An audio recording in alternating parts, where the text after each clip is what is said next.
পড়াশোনার জন্য বিয়ের পিঁড়িতে বসতে চায়নি মাধ্যমিক পরীক্ষার্থী পাত্রী, তাই তাকে পুড়িয়ে মারার অভিযোগ। গ্রেফতার সৎ মা, বাবা ও দিদা। আশঙ্কাজনক অবস্থায় আরামবাগ মহকুমা হাসপাতালে চিকিৎসাধীন মাধ্যমিক পরীক্ষার্থী মেয়েটি। ঘটনাস্থল হুগলির খানাকুল। প্রতিবেশীদের দাবি, কয়েক বছর আগে স্ত্রী মারা যাওয়ার পর দ্বিতীয় বিয়ে করেন ছাত্রীর বাবা। অভিযোগ, বিয়ের পর থেকে মেয়েটির ওপর অত্যাচার করতেন সৎ মা এবং দিদা। এলাকাবাসীর দাবি, কয়েকদিন আগে মেয়েটির জন্য পাত্র স্থির করে পরিবার। বিয়ের দিন ঠিক হয় 12ই মে, কিন্তু পড়াশোনা করবে বলে বিয়েতে অমত করে 15 বছরের মেয়েটি। অভিযোগ, এরপরই অত্যাচার চরমে ওঠে। বৃহস্পতিবার কিশোরীর গায়ে কেরোসিন তেল ঢেলে তাকে পুড়িয়ে মারার চেষ্টা করা হয় বলে অভিযোগ স্থানীয়দের।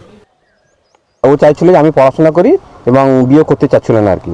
তো সেই অবস্থায় মানে আজকে রাত্রে জবরদস্তি এবং অনেকবার ওর মা অনেক তো অত্যাচার করেছে। আমরা পাশাপাশি আমরা শুনি যে অনেক, হ্যাঁ, প্রতিবাদ অনেক আমরা করেছি, কিন্তু আজকে একদম সীমার বাইরে চলে গেছে।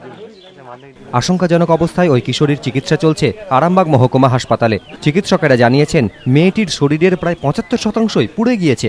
নাবালিকার জেঠুর অভিযোগের ভিত্তিতে তার বাবা, সৎ মা ও তার দিদাকে গ্রেফতার করেছে পুলিশ। মোহন দাস, এবিপি আনন্দ, হুগলি।